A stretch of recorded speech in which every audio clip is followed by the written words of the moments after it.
আবার সকাল সকাল চলে আসলাম তোমাদের সাথে গল্প করতে। তো আজকের আবহাওয়াটা খুব সুন্দর। কয়েকদিন আগে থেকে প্রচণ্ড রোদ ছিল, কিন্তু এখন একটু আবহাওয়াটা ভালো ভালো বলে আমার আজকে ঘুমটা একটু বেশি হয়েছে। তো আজকে সকাল সকাল ঘুম থেকে উঠেই হাঁটা চলা দৌড়াদৌড়ি না করে আমি তোমাদেরকে কয়েকটা ব্যায়াম দেখাবো। তো চলো, ব্যায়ামগুলো যদি তোমাদের ভালো লেগে থাকে অবশ্যই কমেন্ট করে জানিও।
তো ব্যায়াম করাটা শরীরের পক্ষে খুব ভালো।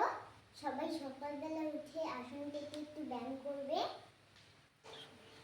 তো আমিও তো ব্যায়াম করলে যেমন শরীরও ভালো থাকে তেমন মনও ভালো থাকে।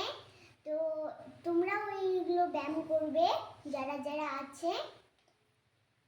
আমি মাঝে মাঝে তোমাদের ব্যায়াম করে দেখাই, যাতে আমার একটু তোমরা একটু খুশি হও। তো বন্ধুরা, আজকে এই পর্যন্তই। পরের ভিডিওতে আবার দেখা হবে। Tata, bye bye.